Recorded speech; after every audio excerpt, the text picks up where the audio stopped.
నమస్తే welcome to our channel నేను మిషాల్ని MLA కోటలో ఎమ్మెల్సీ 5 స్థానాలు ఖాళీగా ఉన్నాయి. ఇవి ఏ ఏ పార్టీలోకి దక్కబోతున్నాయి తెలుసుకోబోయే ముందు మనతో పాటు స్టూడియోలో అనలిస్ట్ అశోక్ కుమార్ గారు ఉన్నారు. వారిని అడిగి కొన్ని విషయం మనం తెలుసుకుందాం. అశోక్ గారు నమస్తే అండి.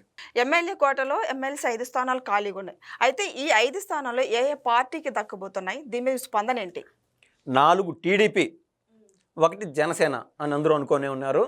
ఆ విధంగానే మూవ్ ఆన్ అయితే ఉంటే ఆఖరి నిమిషంలో బీజేపీ వాళ్ళు మాకు ఒక ఎమ్మెల్సీ కావాలా అన్నారు. మనకు తెలిసినట్లే నాగబాబు గారు ఎవరైతే పవన్ కళ్యాణ్ గారి స్వయన సోదరుడు ఉన్నారో ఆయనకి ఒక ఎమ్మెల్సీ స్థానం దక్కడం జరిగింది. అందుకు నారా లోకేష్ గారి దగ్గర నుండి సంతకాలు పెట్టించడం ఇవన్నీ జరిగిపోయినాయి. అందరూ అనేది ఏంటంటే సోషల్ మీడియాలో చాలా ట్రోల్స్ చూశాను. ఏది కులము అది ఇది అని చెప్పి నాగబాబు గారికి ఎమ్మెల్సీ స్థానం ఇవ్వడము పవన్ కళ్యాణ్ గారిని ఉద్దేశించి అది ఇది ఏదేదో మాట్లాడుతున్నారు.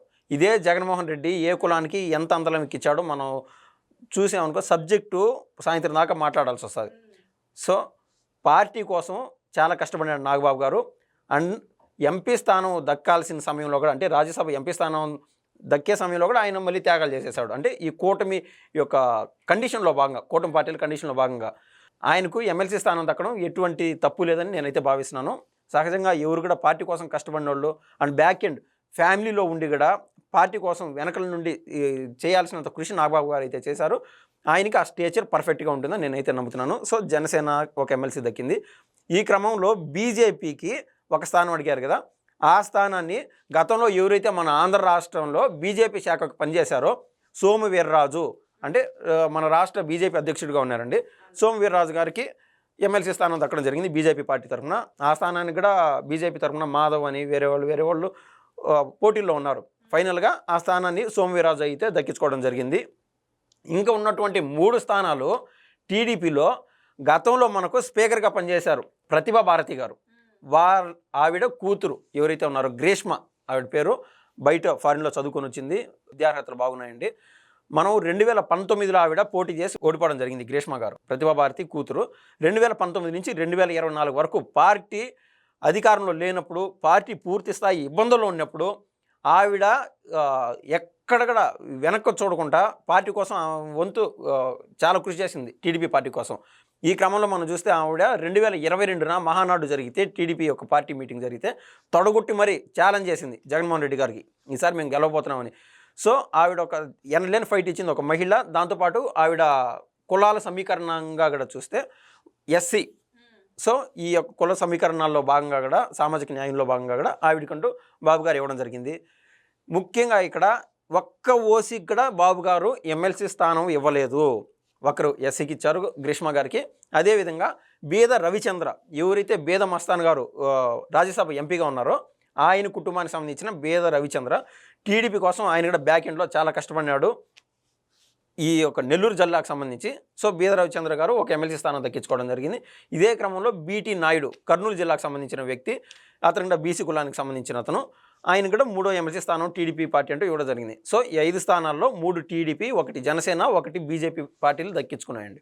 అయితే వీళ్ళకిస్తే తర్వాత మిగతా పార్టీ కోసం కష్టపడిన వాళ్ళు చాలా మంది అయితే ఉన్నారు, దేవినేని ఉమా అలాంటి వాళ్ళైతే. అయితే వాళ్ళ పరిస్థితి ఏంటి తర్వాత? మరి సరైన క్వశ్చన్ అండి. దేవినేని ఉమా గారినే కాదు, ఇప్పుడు పవన్ కళ్యాణ్ గారు ఎక్కడైతే పిఠాపురం నుంచి పోటీ చేశారో ఫస్ట్ నుంచి పిఠాపురంకి ఆయన స్థావరం వర్మ గారు, అక్కడ ఆయన సీటు త్యాగం చేసి పవన్ కళ్యాణ్ గారికి ఇవ్వడము. దాంతోపాటు పవన్ కళ్యాణ్ గారు పక్కనే రైట్ హ్యాండ్ లాగా ఉండి, ఇప్పటికి కూడా ఏదైనా అభివృద్ధి కార్యక్రమాల నిమిత్తం పవన్ కళ్యాణ్ గారు వచ్చినప్పుడు కూడా వర్మ గారు ఆయన పక్కనే ఉండి పార్టీ కోసం, కూటమి యొక్క విధి విధానాల కోసం వర్మ గారు ముందుండి చేయడం జరిగింది. ఆయన ఇప్పటికి కూడా ఆయనకి కనీసం 30,000 మంది క్యాడర్, పార్టీలకు అతీతంగా వర్మ గారి దగ్గర ఉన్నారు. ఏదైతే చంద్రబాబు గారు లైన్ ఇచ్చారో టీడీపీ పైన అభిమానంతో, బాబు గారు పైన నమ్మకంతో ఆయన ఇప్పటికీ మూవ్ ఆన్ అవుతూనే ఉన్నాడు. ఈ క్రమంలో సోషల్ మీడియాలో కానీ బయట కానీ ఉండే రూమర్ ఏంటంటే వర్మ గారు ఫుల్ హర్ట్ అయిపోయినాడని సాక్షిలో కూడా చూశారు. ఎక్కడ ఒక వ్యాఖ్య చేయడం జరగలేదు వర్మ గారు. ఎవరికైనా సహజంగా బాధ ఉంటుంది. ఎమ్మెల్సీ అంటే బాబు గారు కూడా చెప్పారు ఏమని, ఈ యొక్క ఎమ్మెల్సీ స్థానాలకు ఎలక్షన్స్ వచ్చినప్పుడు ఫస్ట్ ప్రయారిటీ వర్మ గారికే ఇస్తాను అని బాబు గారు చెప్పారు. అది నిజమే. అయితే ఇప్పుడు మనం సామాజిక న్యాయం అంటూ ఉంటాం కదా, ఆ ఒక్క స్థానాన్ని వర్మ గారికి ఇద్దామని బాబు గారు అనుకున్నారు. కానీ బీజేపీ ఉన్న పళ్ళంగా అడగడం వల్ల మనకు బీజేపీకి రిలేషన్ ఖచ్చితంగా ఎటు పక్షంలో ఇబ్బంది పడకూడదు. గతంలోనే మనం చూసాం 2014 నుంచి 2019 వరకు ఇటువంటి వైసీపీ వాళ్ళు లాంటి సాక్షి మీడియాను కావాలని ఈ యొక్క పొగబెట్టి ఈ యొక్క రిలేషన్ని దెబ్బకొట్టే విధంగా చేస్తుంది ఎన్డీఏకి మనకు ఉండే రిలేషన్ని. సో వర్మకు దక్కాల్సిన సీటు మరో బీసీ కులస్తుడికి ఇవ్వడం జరిగింది బాబు గారు. దాంట్లో కూడా తప్పు లేదు. అంటే బాబు గారు ఎంత క్యాలిక్యులేషన్ లేనిది ఆ విధంగా చేస్తారు. కానీ వర్మ గారు, ఈ దేవినేని ఉమా గారు కావచ్చు, అదేవిధంగా బుద్ధా వెంకన్న గారు కావచ్చు. బుద్ధా వెంకన్న గారు అయితే ఎన్లైన్ ఫైట్ ఇచ్చాడు వాస్తవంగా కూడా టీడీపీ పార్టీ కోసం. గతంలో మాచర్లకి ఆయన కారులో వెళ్ళినప్పుడు అతను తుర్గా కిషోర్ అనే అతను ఇంతలో రాడ్లు తీసుకొని కారు అద్దాల పగలగొట్టి ఎన్ని చూసాం. సో ఇలా పార్టీ కోసం కష్టపడిన వాళ్ళు చాలామంది ఉన్నారు. వాళ్ళు ఎవరు అధైర్యపడాల్సిన పని లేదు. మనం అందరికీ సాధారణంగా అందరికీ కార్యకర్తలకి ఒక ఇన్ఫర్మేటివ్గా ఏం చెప్తున్నానంటే, ఎవరికి ఎమ్మెల్సీ స్థానాలు దక్కుతాయో అందరికీ ఒక క్లారిటీ ఉంది. కింది స్థాయిలో ఎవరైనా మనకు క్లారిటీ లేకుండా సోషల్ మీడియాలను అది ఇది చూసి మనం బాధపడాల్సిన పని లేదు. 2027 సమయానికి దాదాపు 25 నుంచి 27 ఎమ్మెల్సీ స్థానాలు ఈ యొక్క శాసనమండలిలో ఫ్రీ అవుతున్నాయండి. 27 స్థానాలు దాకా. 27 స్థానాలు అప్పుడు కూడా జనసేన వాళ్ళు ఒకవేళ 4 లేదా 3 అడిగితే, బీజేపీ వాళ్ళు 2 అడిగినా కూడా 20 స్థానాలు, లేదా ఇంకా జనసేనకి ఇంకా కొంచెం పెంచి ఇచ్చినా కూడా 18 స్థానాలు టీడీపీకి ఎమ్మెల్సీ స్థానాలు దక్కుతాయి.